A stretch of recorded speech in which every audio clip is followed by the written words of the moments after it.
를 뚫고 예배당에 나오신 우리 성도 여러분들 진심으로 환영합니다. 우리 좌우에 계신 분들과 인사 나누실 때 명절을 지나고 집사님, 권사님을 뵈니 줄을 뵙는 것 같습니다. 인사하겠습니다. 네, 줄을 뵙는 것 같습니다. 네.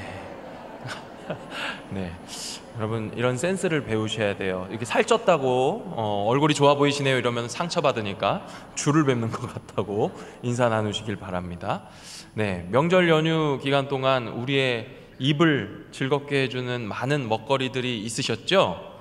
네, 명절이면 우리의 입도 즐겁지만 우리의 눈과 귀를 즐겁게 해주는 것들이 많이 이 TV에서 방영이 되는 것 같습니다.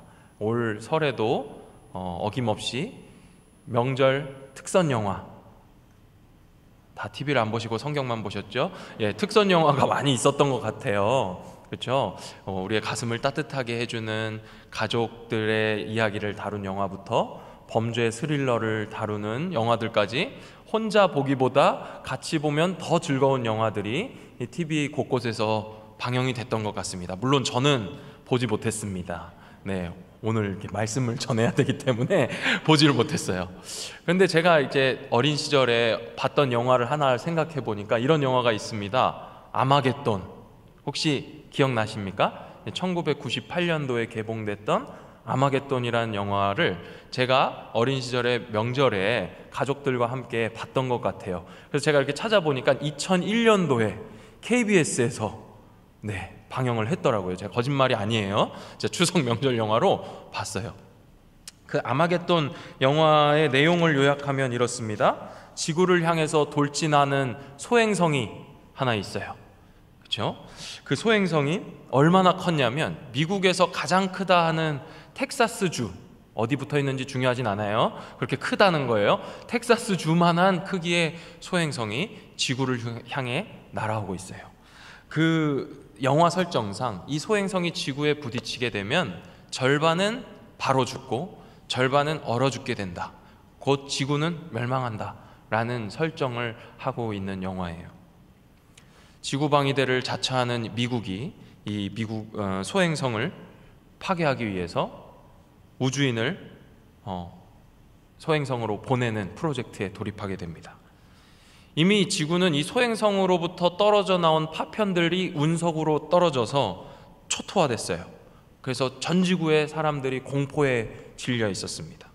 파편들의 파괴력만으로도 이 소행성은 오지도 않았는데 여기서 떨어져 나오는 파편들만으로도 이미 겁에 질린 이 지구인들을 살리기 위해서 시추 전문가, 땅을 파내려가는 이 작업의 전문가인 해리 스탬퍼라고 하는 주인공을 비롯해서 많은 다른 동료들이 목숨을 건 사투를 벌입니다.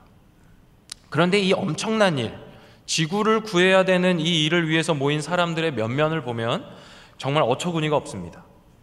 과연 이런 사람들에게 우리 지구의 운명, 내 생명을 거는 게 가당키나 한가 하는 생각이 들 정도죠. 술과 향락에 찌들어 있던 사회의 덕이 되기는커녕 가정도 잘 지켜내지 못하는 그런 낙오자들이 지구를 지키겠다고 모였습니다. 그들이 자신의 일에는 전문가였을지 모르겠지만 단 한 번도 우주를 향해 날아가 본 적이 없고 그 훈련을 받아본 적이 없는 사람들이었어요. 그런데 이 시추 전문가 해리 스탬퍼, 이 사람들이 아니면, 이 동료들이 아니면 나는 그 일에 참여할 수 없다라고 선언을 합니다. 그리고 이 보잘것없어 보이고 사회를 위해서는 아무것도 득이 되는 일을 해온 적이 없을 것 같았고 없었던 그들을 데리고 우주로 날아가요. 그리고 이들은 강도 높은 훈련을 받는데요, 소행성을 제거할 수 있도록 땅을 파내려가는 이 시추 일을 소행성에 도착해서 성공하게 이릅니다.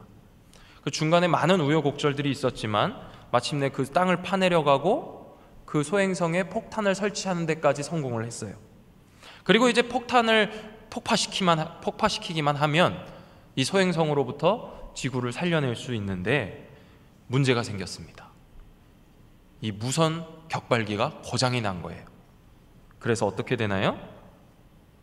제가 영화를 스포일러를 하는 거예요. 해리 스탬퍼가 내가 남겠다, 이 일은 나만이 할 수 있다 하면서 소행성에 그 폭탄과 함께 남아서 자기가 직접 격발을 하고 이 소행성이 폭파되어 지구가 위기에서 건진받는다 하는 내용의 영화가 이 아마겟돈이에요. 벌써 한 편 보신 것 같죠? 네. 오늘 이 본문에 등장하는 아마겟돈, 이 말과 같은 뜻입니다. 아마겟돈의 어원에 대해서는 많은 견해가 있지만요, 대체로 일치하는 주장이 있어요. 그게 뭐냐면 무깃도의 산 또는 무깃도의 도시라는 뜻입니다. 무깃도라는 곳은요, 구약에서 자주 죽음의 골짜기, 전쟁과 싸움의 종착지와 같은 역할을 하는 장소였습니다. 그러니 이 무깃도의 산, 무깃도의 도시라는 말은요, 악의 집결체, 마지막 전쟁의 종착지라는 의미를 갖는 장소인 것이죠. 이 말의 뜻처럼 영화에서 인류의 최대의 위협, 영화에서 인류는 최대의 위협 앞에 직면했어요. 정말 이 종말을 눈앞에 두고 있다면 이런 상황일까? 라는 생각을 우리에게 불러일으키는 장면이죠. 오늘 우리에게 소행성과의 충돌이나 지구온난화 또는 해수면의 상승, 알 수 없는 질병으로부터의 위협, 이런 것들이 정말 인류가 살아남을 수 없겠구나 하는 것을 우리에게 이렇게 그려보게끔 하는 내용이죠. 소행성이 충돌한다면, 질병이 창궐해서 우리가 다 죽게 된다면, 막 우리에게 진짜 재앙이랑 이런 거구나, 정말 마지막 때에 이런 일들이 일어날 수 있겠구나라는 이미지를 우리에게 그려내지 않습니까? 근데 당시 이 사도 요한이 편지를 쓰고 있던 당시에 이 팔레스타인에서도 이런 종말적 재앙을 그려낼 수 있는 정치적인 상황이 있었어요. 그게 뭐였냐면 로마 제국을 위협하는 유프라테스 강 건너편의 동쪽에 있던 제국의 세력이었어요. 로마 제국이 이 팔레스타인 지역까지 다 넓고 큰 영토를 차지하고 있었는데, 이 유프라테스 강 건너편, 동편에 한 세력이 등장하기 시작했습니다. 그리고 실제로 이 로마 제국과 대항해서 2번의 전쟁이 일어났는데 이 2번 모두 로마가 지고 말아요.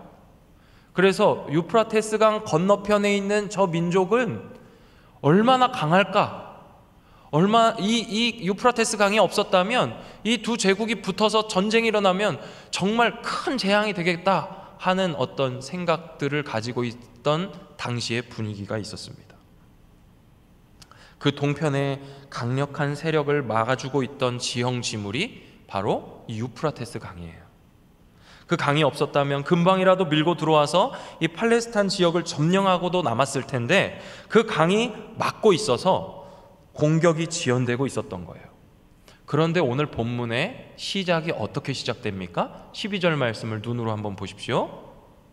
뭐라고 하나요? 6째 천사가 그 대접을 큰 강 유브라데에 쏟음에 강물이 말라서 동방에서 오는 왕들의 길이 예비되었더라. 이제 강이 말라버린 거예요. 그래서 동방에서 이 제국의 왕들이 순식간에 이 로마 제국을 향해 달려올 수 있는 길이 열리게 된 거죠. 임박한 전쟁의 분위기를 보여주고 있는 거예요. 사도 요한의 이 말을 들은 당시 사람들은요, 아마 진짜 전쟁이 나면, 이 두 제국이 충돌하면 마치 소행성이 지구 충돌하는 것과 같은 그 충격, 진짜 우리 망할지도 모르겠구나. 그런데 길이 열린 것만으로 전쟁이 나지 않죠. 전쟁이 나려면 전쟁을 촉발시키는 어떤 사건이 필요합니다. 그들을 충동질하는 무언가가 있어야 돼요. 역사적으로 이 거대한 사건들은요, 굉장히 작은 일 때문에 발생하는 경우가 많이 있습니다. 대표적으로 베를린 장벽이 무너진 일, 여러분 다 기억하시는지 모르겠어요. 저는 베를린 장벽이 무너지는 해에 태어났기 때문에 그 무너지는 장면을 라이브 중계를 못 봤는데요, 1989년에 서독과 동독의 시민들이 서로 자유롭게 여행할 수 있도록 하는 그런 어떤 절차를 간소화하기로 결정했습니다라고 하는 것을 발표하는 기자회견이 있었대요. 1989년도에. 근데 이 자리에 서독의 대표로 참여한 사람이 귄터 사보스키라는 사람이었습니다. 유명한 사람인지는 모르겠어요. 근데 이 사람이요, 이 기자회견에 참석하기 전날까지 휴가였대요. 휴가를 마치고 이 기자회견에 참석을 하는데 이 내용, 이제 기자회견장에서 발표해야 될 내용을 잘 숙지하지 못한 탓에 이렇게 저렇게 막 답변을 하는 중에 한 이탈리아 기자가 질문을 했다고 합니다. 그래서 언제부터 서독과 동독의 시민들이 자유롭게 여행할 수 있습니까? 라고 질문을 하니까 이 긴터 사보스키가 즉시 지체 없이 라고 대답을 한 거예요. 그래서 모든 유럽의 기자들이 깜짝 놀라서 긴급 타전을 날린 겁니다. 서독과 동독의 시민들이 장벽을 넘어서 자유롭게 여행할 수 있게 되었다. 그러자 이 동독과 서독의 시민들, 베를린 장벽 앞에 모여있던 시민들이 우르르 그 출입국 사무소를 뚫고 장벽을 무너뜨리고 넘어가면서 그렇게 서독과 동독이 통일의 단초를 얻게 되었다라는 사건, 여러분들 기억하실 겁니다. 이뿐만이 아니에요. 뭐 이런 기쁘고 반가운 소식도 물론 작은 일을 통해 큰 일이 일어난 거기도 하지만 불행한 일 역시 작은 일 하나 때문에 큰 사건으로 번진 역사적 사건들도 있습니다. 1차 세계대전이 벌어진 사건인데요. 1차 세계대전이 어떻게 벌어졌냐면 사라예보라고 하는 곳에서 체코 헝가리 황제의 후손, 황위 계승자였던 부부가 암살당하는 사건이 일어났어요. 누가 그들을 죽였냐면 나이가 18살밖에 되지 않았던 민족주의에 깊이 심취해 있던 한 소년이 이 부부를 암살한 거예요.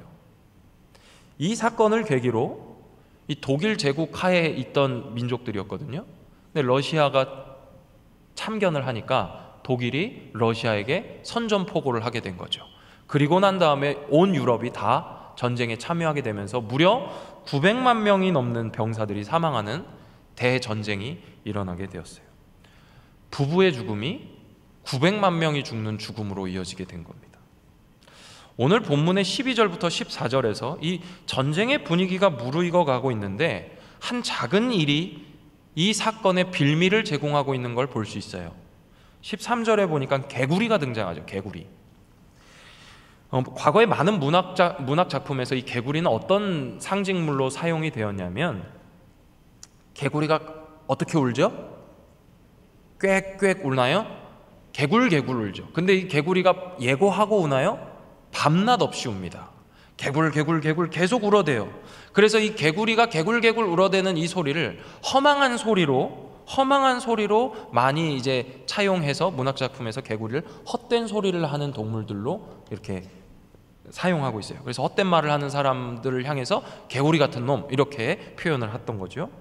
이 개굴개굴거리는 이 개구리의 울음소리를 떠올리는 이 개구리의 영이 악의 총화로 묘사되는 오늘 계시록에서 쭉 등장하는 용과 짐승과 거짓 선지자들의 입에서 개굴개굴개굴 하고 있는 거예요.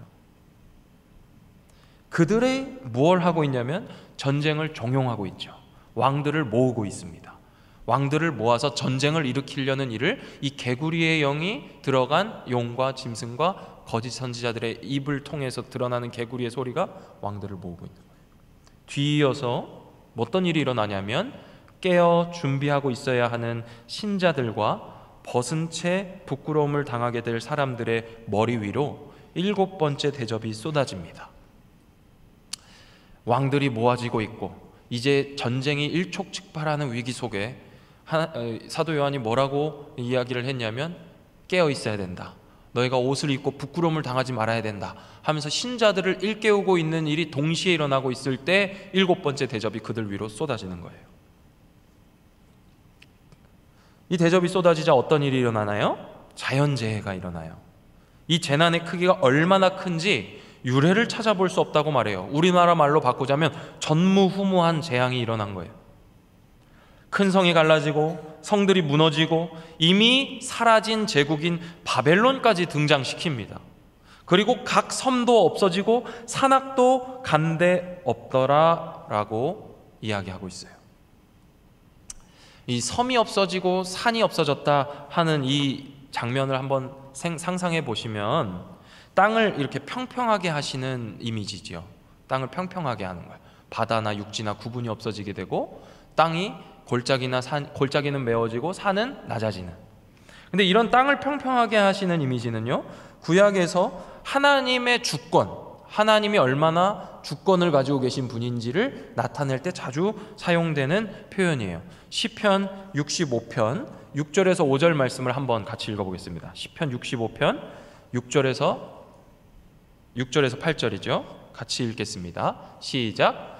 주는 주의 힘으로 산을 세우시며 권능으로 띠를 띠시며 바다의 설렘과 물결의 흔들림과 만민의 소요까지 진정하시나이다. 땅끝에 사는 자가 주의 징조를 두려워하나이다. 주께서 아침 되는 것과 저녁 되는 것을 즐거워하게 하시며. 네, 7절에 보니까 6절에 보니까 주는 주의 힘으로 산을 세우시며, 또 7절에 보니까 바다의 설렘과 물결의 흔들림과 만민의 소요까지 진정하게 하신다. 자연 만물을 다스리시는 주권자 하나님을 묘사하는 노래예요. 근데 이것에 대해서 8절에 보니까 뭐라고 했냐면 땅끝의 선자들은 주의 징조를 두려워한대요.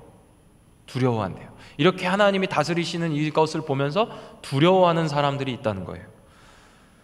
그런데 뒤이어서 이 징조를 보고 즐거워하는 자들을 노래하는데 9절부터 13절입니다. 시편 65편 9절부터 13절 제가 읽어드리겠습니다. 땅을 돌보사 물을 대어 심히 윤택하게 하시며 하나님의 강에 물이 가득하게 하시고 이같이 땅을 예비하신 후에 그들에게 곡식을 주시나이다. 주께서 밭 고랑에 물을 넉넉히 대사 그 이랑을 평평하게 하시며 또 단비로 부드럽게 하시고 그 싹에게 복을 주시나이다. 주의 은택으로 한 해를 관씌우시니 주의 길에는 기름방울이 떨어지며 들의 초장에도 떨어지니 작은 산들이 기쁨으로 띠를 띠었나이다.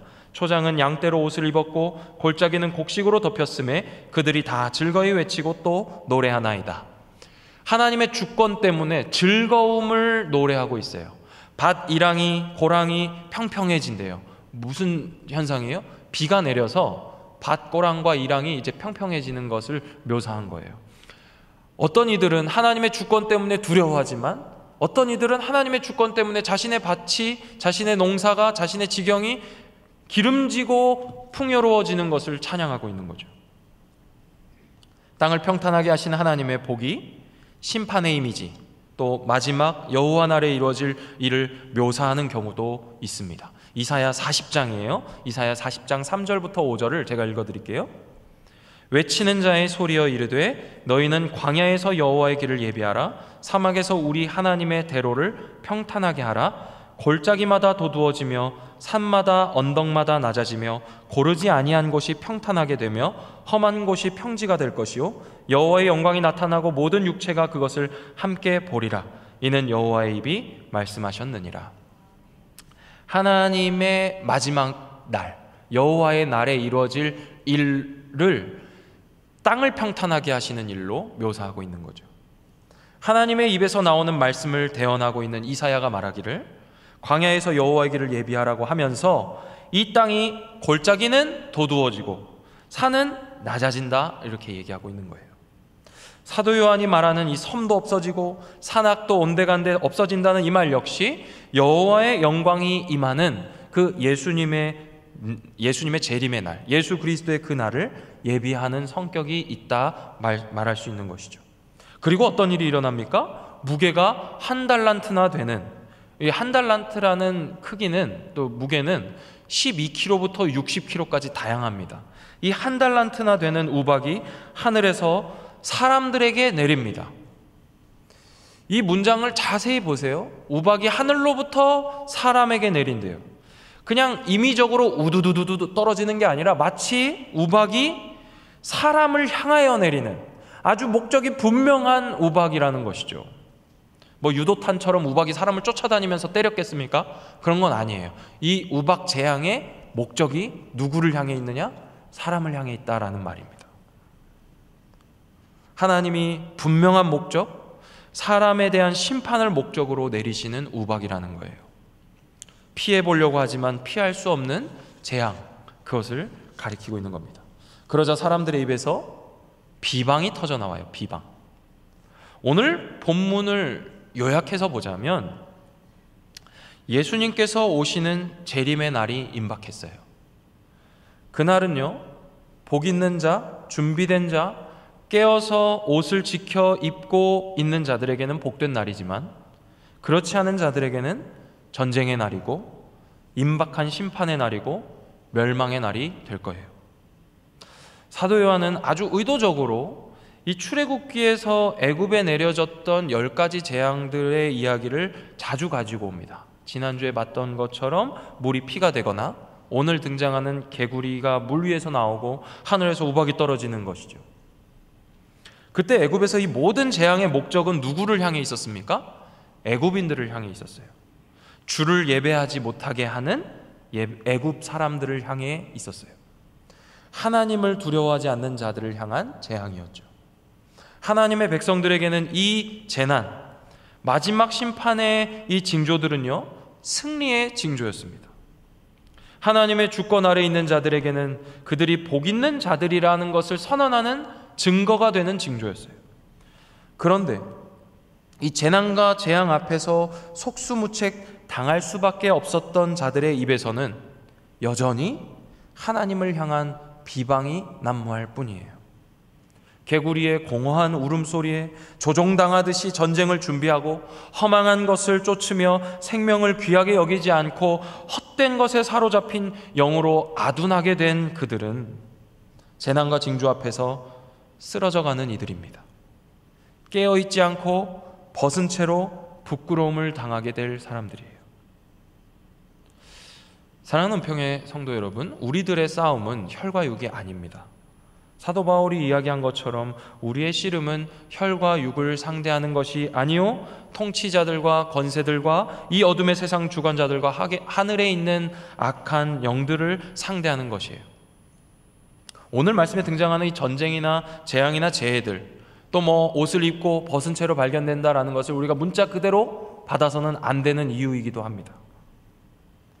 전쟁, 재앙, 재해, 오늘날에도 일어날 법한 일들이고 실제로도 일어나고 있는 일이죠. 여전히 전쟁 때문에 힘들어하는 이들이 있고 화산이나 지진으로 이재민이 되는 경우도 많이 있습니다. 그리고 우리는 불과 3년 동안, 근래 근 3년간 이 작은 바이러스 때문에 우리의 삶이 얼마나 많이 망가졌고 무너져 내렸습니까? 그런데 우리는 그 모든 것들을 통해서 무엇을 배웠고 또 그 시간 동안 우리는 어떻게 살아왔습니까? 개구리의 헛된 소리를 쫓아가는 임금들과 같이 우리가 살아가며 쫓아갔던 것들에 한번 질문해보고 반문해보고 과연 내가 무엇을 쫓아 살았는지 답을 얻어야 될 시기입니다. 전쟁이 주는 교훈이 무엇이고 질병이 주는 교훈이 뭡니까? 인류의 위대함? 과학의 우수성? 이런 건가요? 아니면 그래, 사람은 역시 시간이 지나면 다 잊어버려. 잠깐이야, 잠깐 불평하고 조금 지나면 다 잊어버리는 게 사람이지 라며 사람에 대한 회의주의에 빠져 있습니까? 오늘 본문을 보면 참 요상한 장면이 하나 있습니다. 이미 멸망당한 제국인 바벨론이 소환되고 있는 거예요. 19절 말씀 보십시오. 큰 성이 세 갈래로 갈라지고 만국의 성들도 무너지니 큰 성 바벨론이 하나님 앞에 기억하신 바 되어 그의 맹렬한 진노의 포도주 잔을 받으매. 지금 사도 요한이 이 편지를 쓰고 있을 당시는 로마 제국이 세계의 패권을 쥐고 있던 때예요. 바벨론은 망한 지 이미 오래입니다. 근데 지금 바벨론을 다시 끌어오고 있어요. 그리고 뭐라고 얘기하냐면 바벨론이 하나님 앞에 기억하신 바 됐다 그래요. 하나님의 기억하심은 성경에 자주 등장하죠. 처음 등장하는 하나님의 기억하심은 노아 시대 때입니다. 노아 시대. 하나님께서 방주에 있는 모든 짐승들과 가축들을 기억하셔서 물이 줄어들게 하셨다 할 때 하나님이 기억하셨대요. 그런데 하나님이 하나님의 약속을 기억하셨다 하는 장면은 그 다음에 나와요. 방주에서 나와 노아와 약속하시면서 하나님께서 당신의 약속을 기억하시겠다 말씀하세요. 하나님은 자신의 약속을 기억하시는 분들이에요. 하나님의 백성들과 하신 자신의 약속을. 구약에 등장하는 모든 하나님의 기억하심은 이후로 당신의 백성들과 맺은 언약, 그 구원의 약속을 기억하신다 할 때 사용됩니다. 그리고 우리에게 기억하라고 말씀하시는 것 역시 하나님의 구원과 관련된 일들이에요. 그런데 우리들의 탄원을 그리고 있는, 하나님 이렇게 해주십시오, 하나님 도대체 세상이 왜 이럽니까? 라고 하는 그 탄원을 그리고 있는 시편이나 느헤미야의 기도, 그리고 선지자들의 간구를 보면 하나님께 기억하지 말아달라고 하는 내용이 있어요. 하나님 이건 기억해 주지 마십시오. 하나님 이걸 기억하지 마십시오. 하나님께 기억하지 말아달라고 하는 내용을 보면요, 우리의 죄악을 기억하지 말아달라고 기도해요. 즉 하나님께서 우리들의 악을 기억하지 마시고 우리를 악에서 구원해 달라는, 우리를 의롭게 여겨 달라는 간구가 이 시편의 탄원이나 느헤미야의 기도나 선지자들의 간구예요. 그렇다면 하나님께서 기억하시는 악도 있구나라는 걸 우리가 떠올릴 수 있겠죠. 하나님께서 기억하시는 악도 있구나. 하나님께서 악을 기억하시고 심판을 하시는 이야기가 하나 등장하는데, 그 대표적인 장면이 바로 에돔을 향한 심판이 나오는 장면이에요. 오바댜서인데요. 오바댜서. 에돔은요, 에서의 후손입니다. 그래서 그 에서의 후손들이 거주하고 있던 지역이 에돔이에요. 민수기 20장을 보면요, 이스라엘 백성들이 이 에돔을 좀 지나가려고 해요. 그런데 이 에돔 왕이 이것을 거부합니다. 그래서 이스라엘 백성들이 에돔을 가로질러 가지 못하고 우회하게 돼요. 우회하게 되면서 이 사람들이 입에서 불평과 원망이 나오게 되죠. 지름길로 갈 수 있었는데 돌아가게 됐으니까. 근데 이 돌아가게 되면서 민수기 20장을 지나서 21장이 되면 어떤 일이 일어납니까? 이스라엘 백성들이 불뱀에 물려요. 그런데 이 지나가게 되지 못하게 됐다, 그러자 이스라엘 백성들의 마음이 상했다라고 하는데, 이 마음이 상했다라는 표현이 뭐냐면 그들의 마음이 넉넉하지 못하고 속이 좁아졌다라는 의미입니다. 속이 좁아지면 어떻게 됩니까? 작은 일에 자꾸 섭섭하게 되죠. 서운함을 느끼게 돼요. 마음이 풍성하고 넉넉하면 작은 일이든 큰 일이든 잘 받아내는데, 마음이 좁아지니까, 여유가 없으니까 연약한 마음이 되는 거예요. 마음이 상하는 거예요. 그리고 불뱀 사건을 당하게 되는 거예요. 하나님께서 이 사건을 기억하신 거예요. 이스라엘 백성들이 에돔 땅을 가로질러 가려고 할 때 거부했던 그 일. 그래서 오바댜서 1장 10절에 뭐라고 하나님이 이야기하시냐면, 우리 말씀을 함께 보겠습니다. 시작. 내가 내 형제 야곱에게 행한 포악으로 말미암아 부끄러움을 당하고 영원히 멸절되리라. 하나님께서는 하나님의 백성들에게 포악하게 굴었던 민족, 이 악을 행했던 모든 것을 기억하시고는 기어이 오바댜를 통해 에돔을 심판하시겠다 말씀하시는 거죠. 하나님은 하나님의 백성을 기억하셔서 위험으로부터 건지시는 분이에요. 그런데 하나님은 하나님에게 악을 행한 자들을 기억하셔서 그들을 끝까지 심판하시는 분이에요. 하나님 앞에서 어떻게 기억되느냐, 하나님 앞에서 어떻게 기억되느냐 하는 것은 우리가 하나님을 어떻게 기억하는가에 달려 있습니다. 하나님께서 하나님의 백성들을 기억하시는 것처럼 하나님을 기억하라고 성경은 끊임없이 우리에게 이야기합니다. 하나님께서 기억하시는 자들은 하나님을 기억하는 사람들이에요.